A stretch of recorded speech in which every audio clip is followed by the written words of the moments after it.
Hello friends, welcome to the beautiful Vizag YouTube channel. ఈరోజు మనం చూడబోతున్నాం శ్రీ శ్రీ శ్రీ మహాకామేశ్వరి దేవి సహిత ద్వాదశ జ్యోతిర్లింగ టెంపుల్ పెందుర్తి.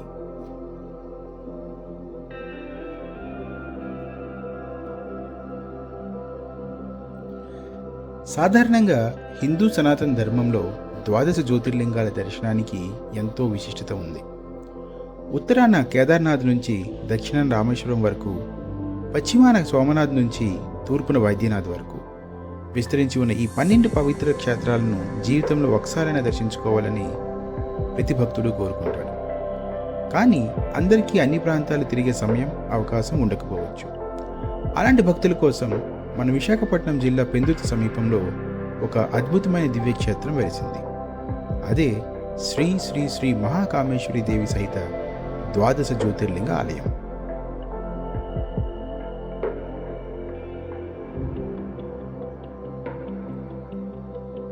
ఒకే ప్రాంగణంలో ప్రశాంతమైన వాతావరణంలో ఆ 12 జ్యోతిర్లింగాల దివ్య ప్రతిరూపాలను ఎలా ప్రతిష్ఠించారు, ఈ ఆలయ విశేషాలు, ఇక్కడ పూజా విధానాలు, అలాగే ఇక్కడికి ఎలా చేరుకోవాలి అనే పూర్తి వివరాలను ఈరోజు మనం ఈ వీడియోలో తెలుసుకుందాం. వీడియోని ఎక్కడ స్కిప్ చేయకుండా చివరి వరకు చూడండి.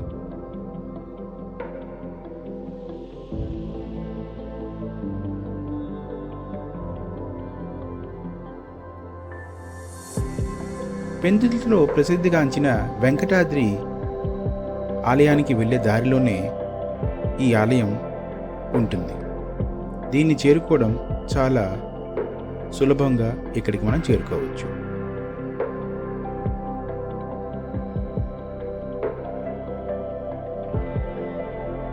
పెందుర్తి జంక్షన్ నుంచి కొద్ది దూరంలో ఉన్న ఈ ఆలయ ప్రాంగణంలోకి అడుగు పెట్టగానే ఒక తెలియని దివ్యమైన ప్రశాంతత, సానుకూల తరంగాలు మనల్ని చుట్టుముడతాయి. చుట్టూ కొండల వరుసలు, పచ్చని చెట్లు, ఆహ్లాదకరమైన గాలి, ఆధ్యాత్మిక సాధనకు, మనశ్శాంతికి ఇది అత్యంత అనువైన ప్రదేశం.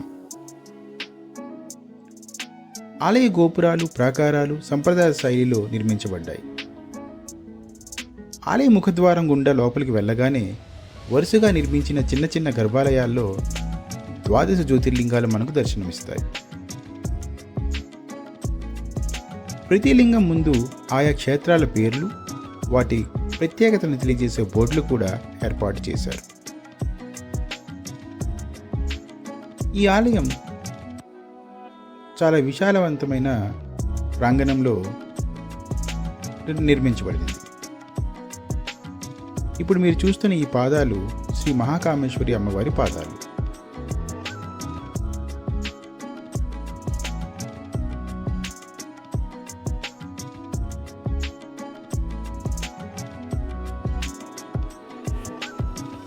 ఈ ఆలయంలో తరచూ ప్రత్యేక పూజలు, అలాగే యజ్ఞాలు, హోమాలు కూడా జరుగుతూ ఉంటాయి. దసరా నవరాత్రులు ఇక్కడ ఎంతో ఘనంగా జరుపుకుంటారు.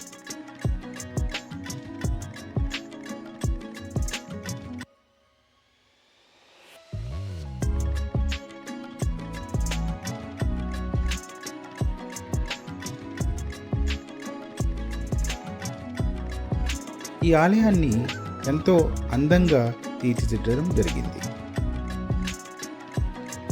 ఈ ఆలయ ప్రాంగణంలో ఒక యాగశాల ఉంది. అక్కడ ప్రత్యేక యాగాలు కూడా జరుగుతూ ఉంటాయి.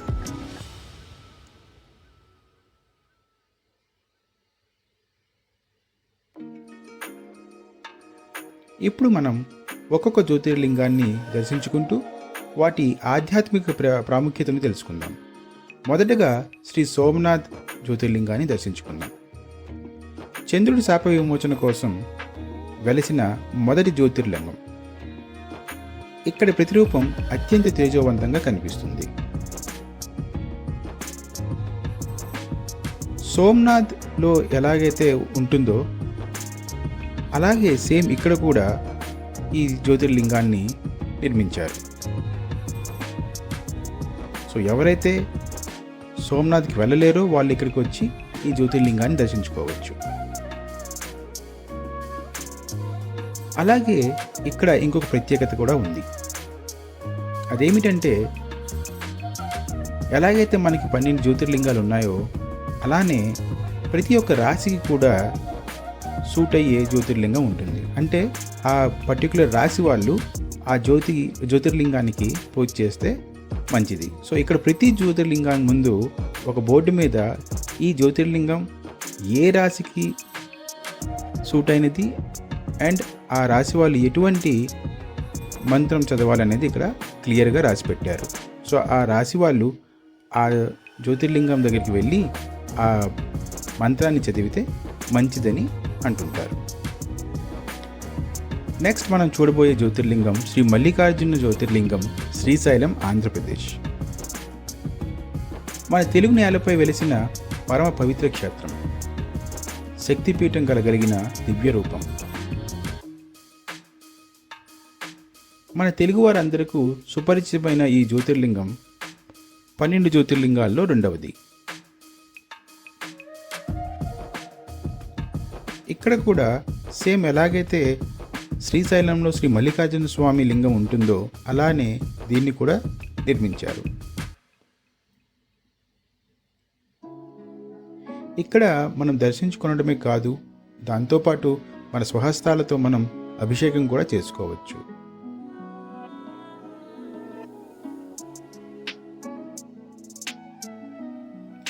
ఈ మల్లికార్జున స్వామి జ్యోతిర్లింగం అనేది కన్యా రాశి వారికి సూట్ అయినది. సో ఇక్కడ ఈ బోర్డు మీద రాసున్న మంత్రాన్ని కన్యా రాశి వారు వచ్చి చదివి ఈ జ్యోతిర్లింగానికి అభిషేకం చేసుకుంటే వాళ్ళకి మంచి జరుగుతుందని ఒక నమ్మకం.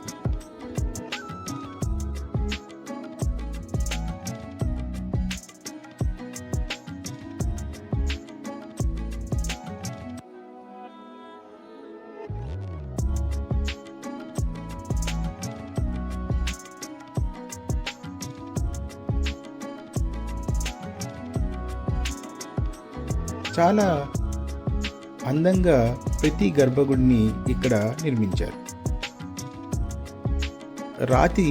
పురాతన రాతి కట్టడాల ప్రతి గర్భగుడి ఇక్కడ నిర్మించడం జరిగినది.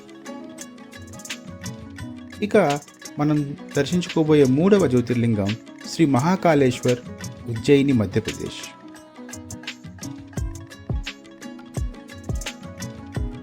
కాలానికి అధిపతి అయిన మహాకాళుని దక్షిణామూర్తి స్వరూపం ఈ ఉజ్జయిని మహాకాళేశ్వర్ జ్యోతిర్లింగం.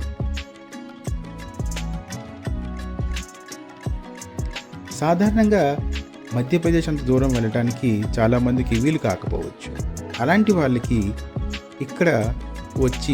ఇక్కడికి వచ్చి ఈ జ్యోతిర్లింగాన్ని దర్శించుకుంటే ఎంతో మంచిదని నమ్మకం. ఎలా అయితే ఉజ్జయిన్లో శ్రీ మహాకాళేశ్వర జ్యోతిర్లింగం ఉంటుందో సేమ్ అలానే దాని తాలూకు రెప్లికా ఇక్కడ వీళ్ళు నిర్మించారు. ఈ మహాకాళేశ్వర జ్యోతిర్లింగం తులారాశి వారికి సూట్ అయినది. సో వాళ్ళు ఈ బోర్డు మీద ఉన్న మంత్రాన్ని చదివి దర్శనం అండ్ అభిషేకం చేసుకుంటే చాలా మంచిది.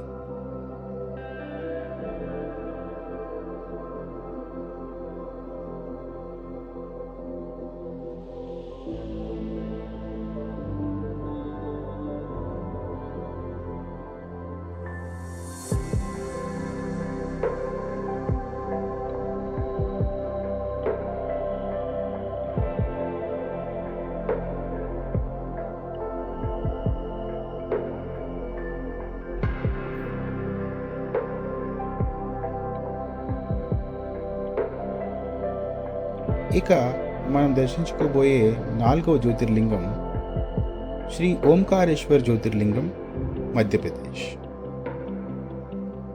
ఈ జ్యోతిర్లింగం నర్మదా నది తీరాన ఓంకారనాదంతో వెలిసిన శివలింగ ప్రతిరూపం.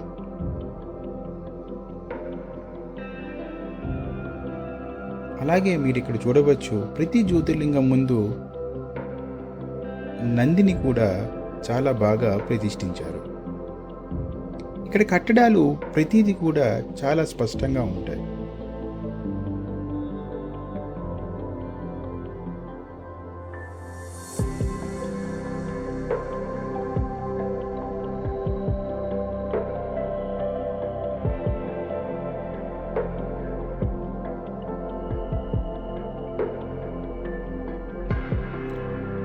ఈ జ్యోతిర్లింగాలకు ప్రతిరోజు అభిషేకాలు అలానే ప్రత్యేక పూజలు జరుగుతూ ఉంటాయి.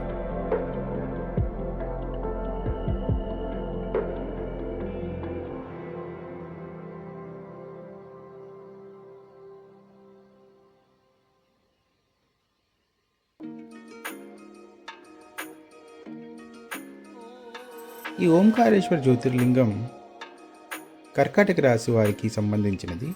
సో వాళ్ళు ఈ పర్టిక్యులర్ మంత్రాన్ని చదివి ఈ జ్యోతిర్లింగానికి అభిషేకం చేయవచ్చు. అలా చేస్తే వాళ్ళకి మంచి జరుగునని ఒక నమ్మకం.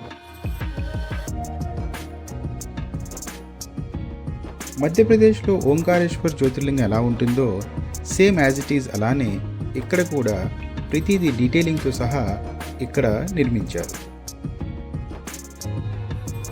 ఇక నెక్స్ట్ మనం చూడబోయే 5వ జ్యోతిర్లింగం శ్రీ వైద్యనాథ్ జ్యోతిర్లింగం, జార్ఖండ్. భక్తుల రోగాలను కష్టాలను న్యాయం చేసే అమృతధార ఈ వైద్యనాథుడు. జార్ఖండ్లో దేవగఢ్లో ఉన్న ఈ వైద్యనాథ్ జ్యోతిర్లింగం చాలా ప్రసిద్ధిగాంచినది. ఆ చుట్టుపక్కల ప్రాంతాలు ఉన్న అందరూ ఈ జ్యోతిర్లింగాన్ని, ఈ శివుణ్ణి ఎంతో నమ్మకంతో పూజిస్తూ ఉంటారు.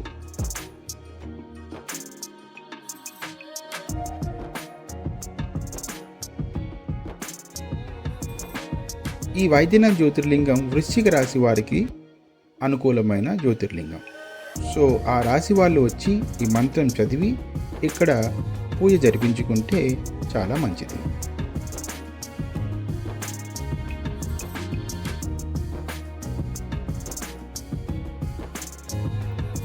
ఇక్కడ ప్రతి ఆలయం కూడా చాలా చాలా డీటెయిలింగ్తో స్పష్టంగా చెక్కడం జరిగినది.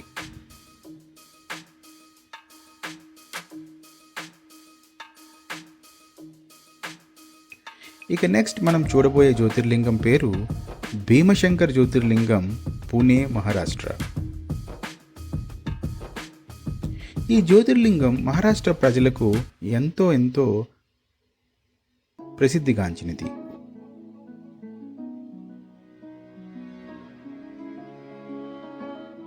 భీమా నది పుట్టిన ప్రదేశంలో వెలసిన రాక్షస సంహారక రూపం ఈ భీమశంకర్ జ్యోతిర్లింగం.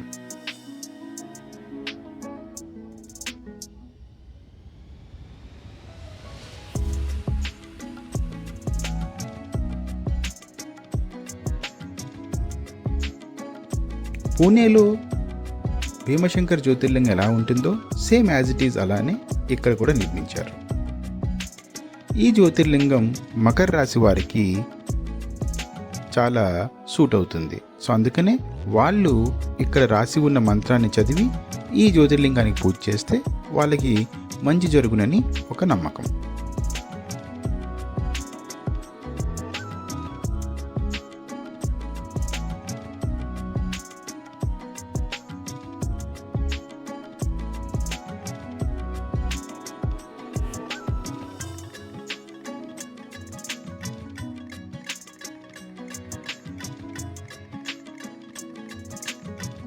ఫ్రెండ్స్, ఇక్కడ ముఖ్య ఆలయం ఏదైతే ఉందో శ్రీ మహాకామేశ్వరి అమ్మవారి ఆలయం, ఆ ఆలయంకి ఇరువైపులా 6 చొప్పున 12 జ్యోతిర్లింగాన్ని నిర్మించడం జరిగింది. అంటే ముఖ్య ఆలయానికి ఎడమవైపున ఒక 6 జ్యోతిర్లింగాలు, కుడివైపున ఒక 6 జ్యోతిర్లింగాలు నిర్మించారు. మీరు ఇప్పుడు చూస్తున్న ఈ ఆలయ ప్రాంగణం ఎంతో విశాలమైన ప్రాంతంలో నిర్మించబడినది. ఇంతవరకు మనం 6 జ్యోతిర్లింగాన్ని దర్శించుకున్నాం. ఈ 6 జ్యోతిర్లింగాలు ముఖ్య ఆలయానికి ఎడమవైపున ఉన్నవి.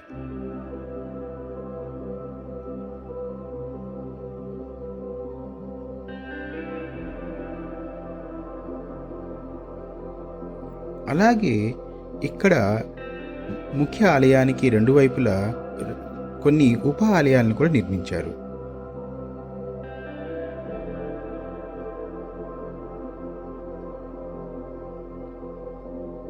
ఈ ఆలయం మీరు చూస్తున్నట్టు కొండల మధ్య ఎంతో ఆహ్లాదకరమైన వాతావరణంలో నిర్మించారు.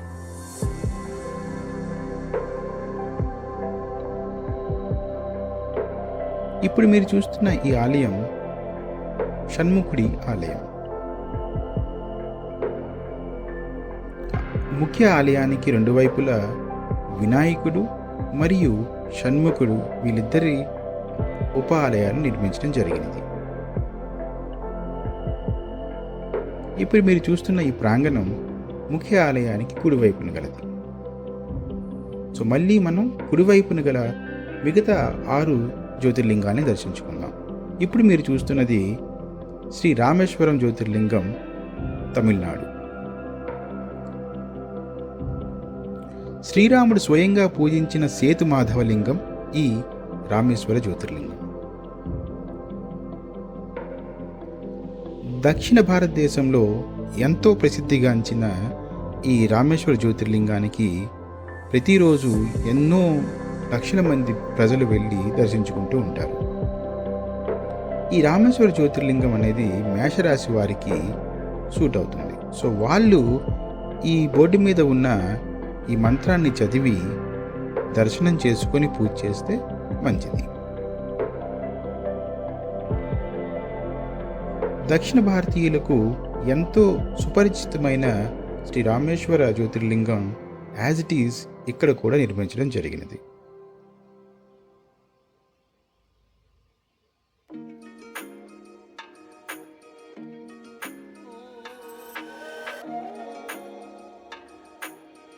ఇక మనం నెక్స్ట్ చూడబోయే 8వ జ్యోతిర్లింగం నాగేశ్వర జ్యోతిర్లింగం, దారుకావనం, గుజరాత్.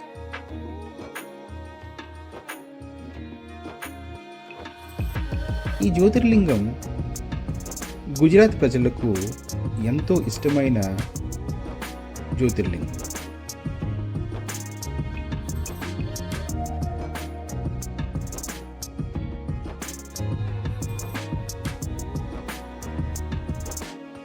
సర్పదోషాలు, విషభయాలు పోగొట్టే దారుకావన నాథుడు ఈ నాగేశ్వరుడు.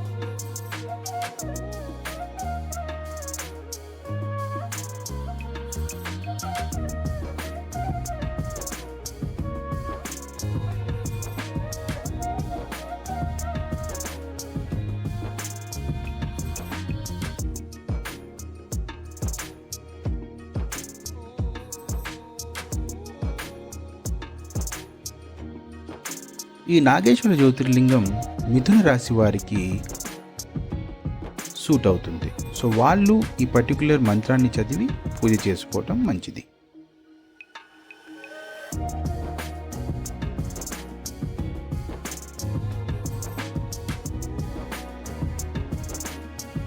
గుజరాత్లో ఎలాగైతే శ్రీ నాగేశ్వర స్వామి వారి లింగం ఉంటుందో అదే రూపాన్ని ఇక్కడ ప్రతిష్ఠించడం జరిగినది.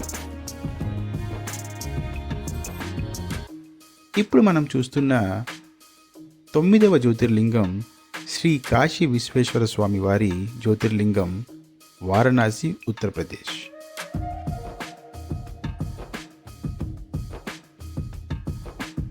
ఈ ఆలయ కట్టడం కూడా మీరు చూస్తే సేమ్ కాశీలో ఎలాగైతే ఆలయాన్ని నిర్మించారో అలానే ఇక్కడ కూడా నిర్మించడం జరిగినది.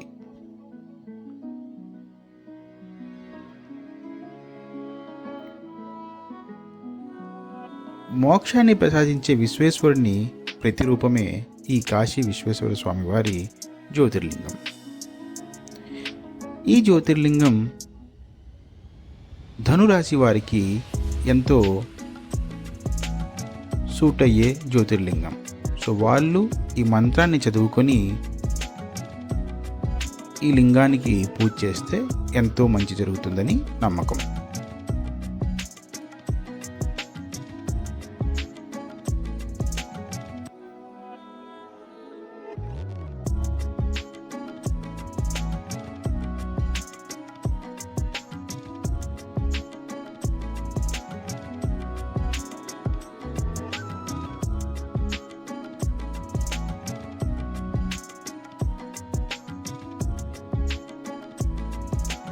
ఇక మనం నెక్స్ట్ చూడబోయే జ్యోతిర్లింగం శ్రీ త్రయంబకేశ్వర్ జ్యోతిర్లింగం, నాసిక్, మహారాష్ట్ర.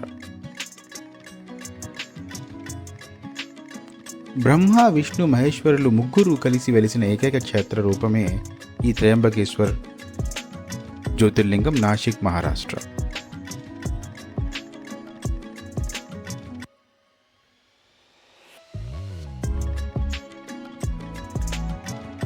ఈ జ్యోతిర్లింగాన్ని నాసిక్లో ఎలాగైతే నిర్మించారో యాజ్ ఇట్ ఈజ్ అలాగే ఇక్కడ కూడా నిర్మించడం జరిగినది.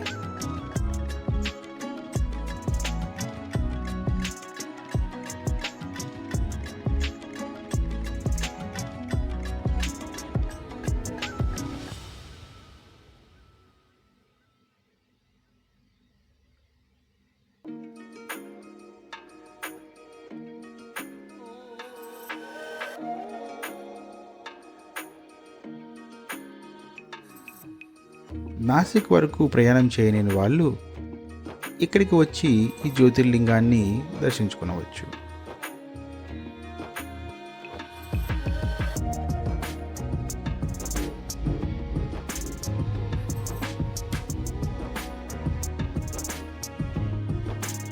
ఇక మనం నెక్స్ట్ చూడబోయే జ్యోతిర్లింగం శ్రీ కేదార్నాథ్ జ్యోతిర్లింగం, ఉత్తరాఖండ్.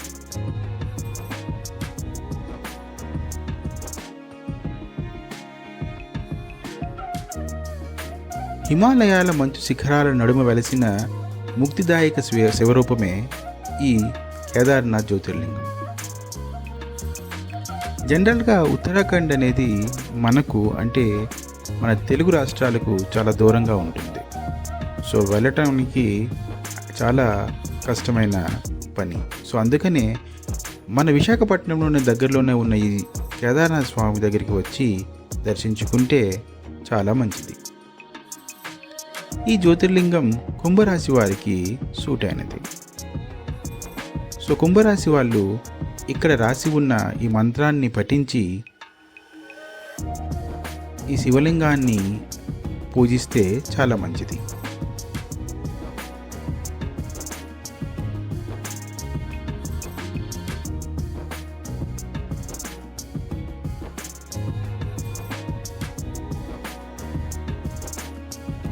సేమ్ ఎలాగైతే కేదార్నాథ్లో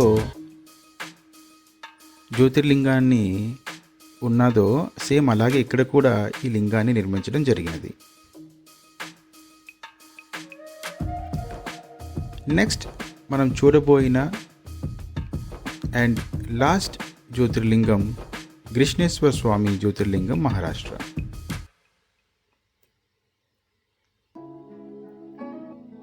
భక్తికి మెచ్చి వెలసిన చివరి జ్యోతిర్లింగ దివ్య స్వరూపం ఈ గ్రిష్ణేశ్వర స్వామి జ్యోతిర్లింగం, మహారాష్ట్ర.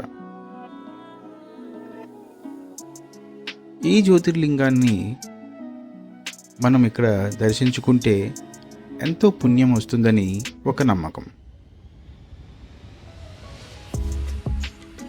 మహారాష్ట్ర ప్రజలు ఎంతో భక్తి శ్రద్ధలతో ఈ గ్రిష్ణేశ్వర స్వామి జ్యోతిర్లింగాన్ని పూజిస్తూ ఉంటారు.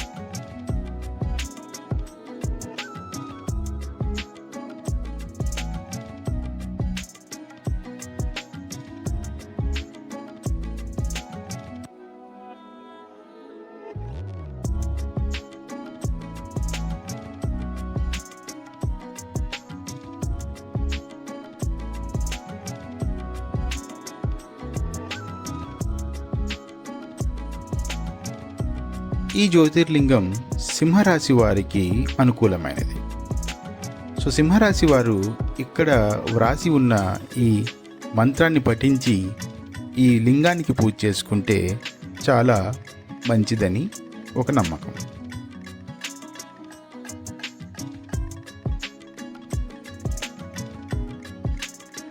సో ఈ 12 శివలింగాల నిర్మాణంలో ఆయా మూలక్షేత్రాల్లో ఉండే ఆకృతి, విశిష్టతను ప్రతిబింబించేలా ఎంతో శ్రద్ధతో ఇక్కడ కూడా తీర్చిదిద్దారు. అలాగే ఇదే ప్రాంగణంలో శ్రీ మేధా దక్షిణామూర్తి ఆలయాన్ని కూడా నిర్మించడం జరిగింది.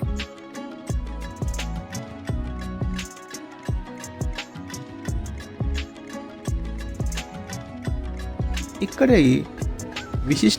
ఈ ఆలయ విశిష్టత ఏమిటంటే సాక్షాత్ శివుడి తాలూకా మొత్తం కుటుంబం శివుని కుటుంబం అంతా ఇక్కడ ఉండడం జరిగింది. అంటే శివుని కుటుంబానికి సంబంధించిన అన్ని దేవతామూర్తులను ఇక్కడ నిర్మించడం జరిగినది. ఇది కొబ్బరికాయలు కొట్టు స్థలం. కొబ్బరికాయలు తీసుకువచ్చిన భక్తులు ఆ కొబ్బరికాయలను ఇక్కడ కొట్టి స్వామివారి దగ్గరికి అభిషేకానికి ఇవ్వచ్చును.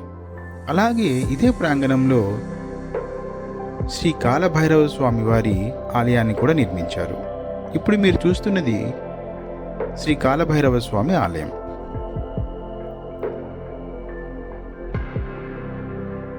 ఈ ప్రాంగణంలో అన్ని రకాల ఆలయాల్ని మీరు ఎంతో భక్తితో దర్శించుకొనవచ్చు. అలాగే ఇక్కడ ఒక గోశాలను కూడా నిర్మించడం జరిగినది. ఇప్పుడు మీరు చూస్తుంది ఆలయం యొక్క ధ్వజస్తంభం. ఇది ఆలయ ప్రాంగణంలో గల యాగశాల.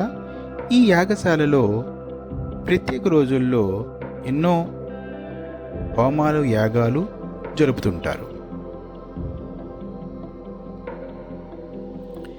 ఇక ఇప్పుడు మనం వెళుతున్నది ముఖ్య ఆలయం, అంటే శ్రీ శ్రీ మహాకామేశ్వరి దేవి గారి ఆలయం. ఇప్పుడు మనం చూస్తున్న ఈ ఆలయం, ఈ ఆలయాన్ని ఎంతో అందంగా నిర్మించడం జరిగినది.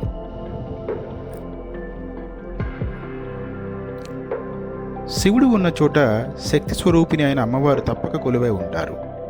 ఈ ప్రాంగణంలో ప్రధాన ఆకర్షణ సర్వమంగళకారిణి అయిన శ్రీ శ్రీ శ్రీ మహాకామేశ్వరి దేవి అమ్మవారి దర్శనం.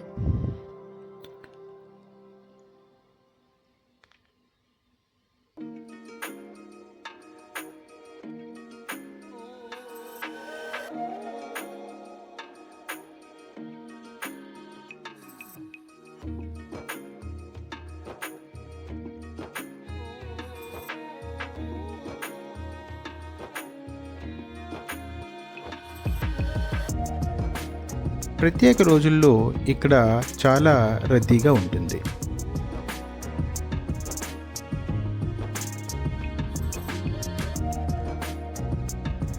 అమ్మవారి గర్భాలయంలోకి చూడగానే ఎంతో సౌమ్యంగా కరుణ నిండిన నేత్రాలతో అమ్మవారు దర్శనమిస్తారు.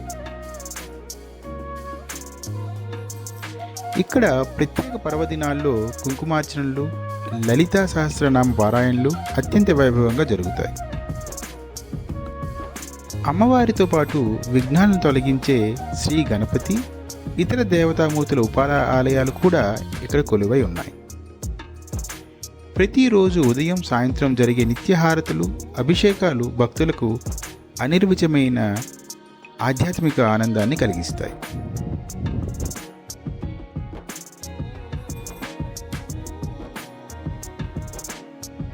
ఇప్పుడు మనం ఈ ఆలయానికి ఎలా చేరుకోవాలో వివరంగా తెలుసుకుందాం. విశాఖపట్నం నుంచి పెందుర్తి సుమారు 20 నుంచి 25 కిలోమీటర్ల దూరంలో ఉంటుంది. పెందుర్తి జంక్షన్ లేదా రైల్వే స్టేషన్ నుంచి ఆటోలు మరియు లోకల్ రవాణా ద్వారా ఇక్కడికి ఈజీగా మనం చేరుకోవచ్చు. ఈ ఆలయ దర్శన వేళలు ఉదయం 6 నుంచి మధ్యాహ్నం 12 వరకు మరియు సాయంత్రం 4:30 నుంచి మళ్ళీ 8 గంటల వరకు ఉంటుంది. సో ఫ్రెండ్స్, ఈ వీడియో మీకు నచ్చినట్లయితే తప్పకుండా లైక్ అండ్ సబ్స్క్రైబ్ చేయండి.